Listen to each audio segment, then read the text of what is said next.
Good day to all of my poetry-loving friends.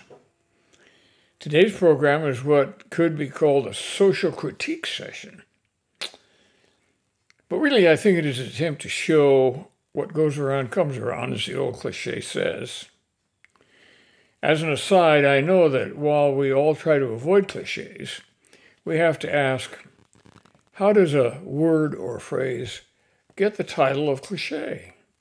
The reason is, and it's true, and has always been true, that the cliche is based on truth. If something is true, and we all know it, and we all realize it, then pretty soon it becomes a cliche.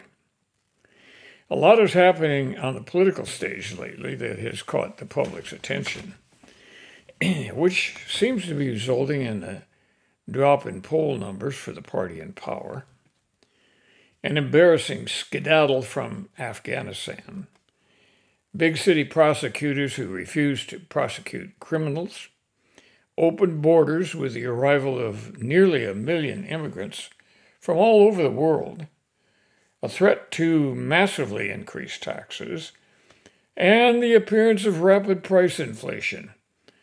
We are all saying, oops, is this what I voted for? But how does this have anything to do with poetry? Well, for 2,000 years or more, poets have commented on the politics of their time.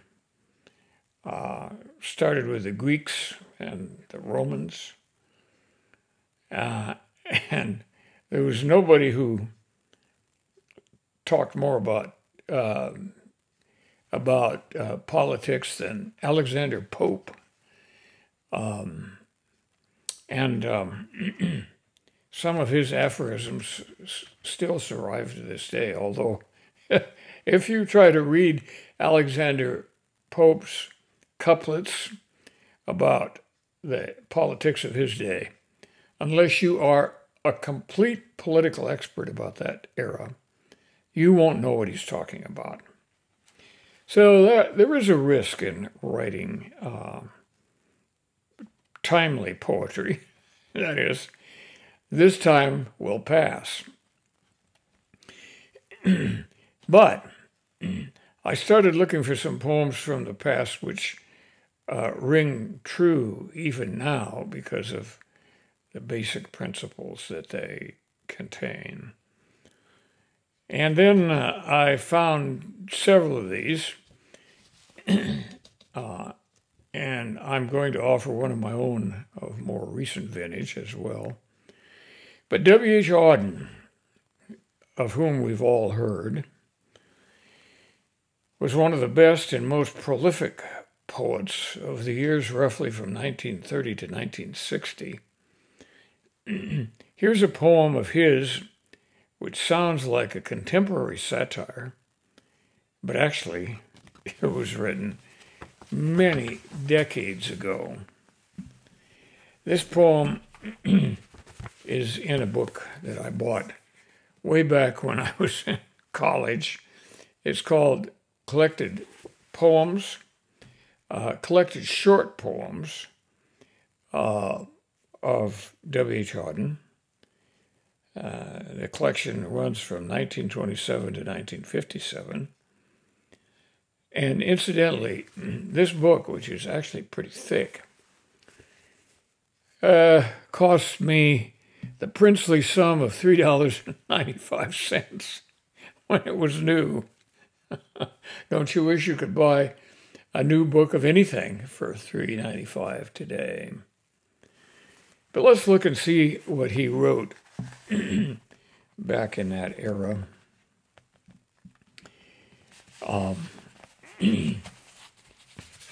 The poem is a satire, and it is a verse written to the unknown citizen. And the epigram describes who the citizen was. To JS 07 M 378, this marble monument is erected by the state. He was found by the Bureau of Statistics to be one against whom there was no official complaint, and all the reports on his conduct agree that in the modern sense of an old-fashioned word, he was a saint. For in everything he did, he served the greater community. Except for the war, till the day he retired, he worked in a factory and never got fired, but satisfied his employers, Fudge Motors, Inc. Yet he wasn't a scab or odd in his views, for his union reports that he paid his dues. Our report on his union shows it was sound. And our social psychology workers found that he was popular with his mates and liked to drink. The press are convinced that he bought a paper every day and that his reactions to advertisements were normal in every way. Policies taken out in his name prove that he was fully insured, and his health card shows he was once in hospital but left it cured. Both Producers Research and High Grade Living declare he was fully sensible to the advantages of the installment plan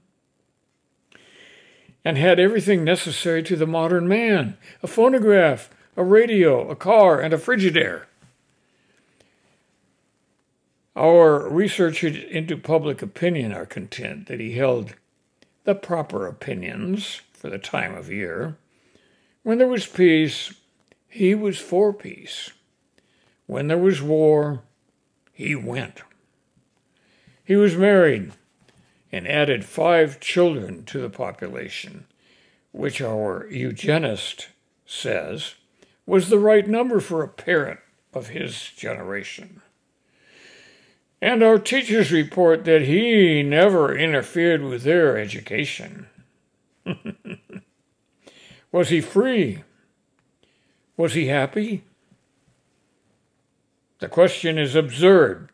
Had anything been wrong, we should certainly have heard.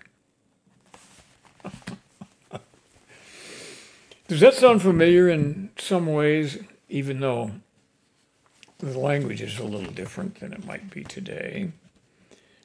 If we changed the outdated references in a few places and said that he had a TV and a computer and visited Facebook regularly and was never censored for his opinions, which were all politically correct, this poem would be completely up to date. Okay, there's another one. It's a little more subtle, but it's by Topeka's very own Washburn University poet and English professor Eric McHenry.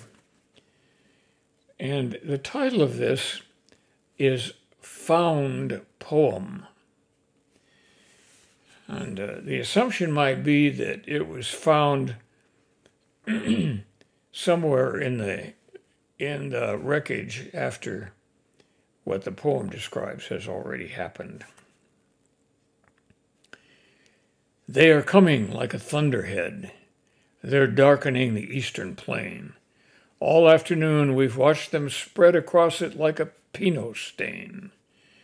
They're coming in marsupial fur with dull teeth and confusing hair. They're coming out of Flamister to prove that they can come from there. They crave our license and detest our license plate. That much is known.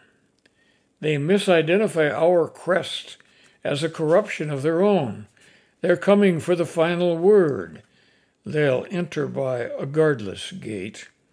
Their footfall was the first we'd heard of their approach, and it's too late to bribe our common God or buy a better omen from the auspex. Too late to flee or fortify a city built for pleasant prospects. They're coming for us. Like tomorrow, they'll enter by the eastern gate.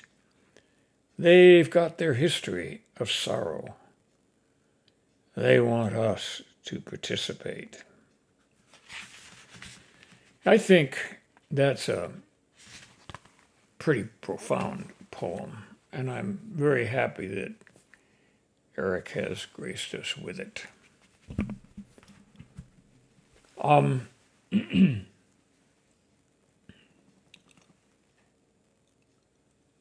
Now, here's a political poem that I wrote fairly recently, and I guess it's a political poem. You'll have to be the judge. But I've already confessed.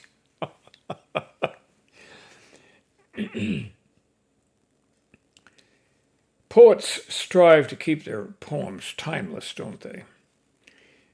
Except for Alexander Pope, who I've already mentioned was very topical in his verse. My poem is called The Hegemon, and of course, it's unpublished because poems like this find it hard to get a publisher, and as you'll see why in a minute here.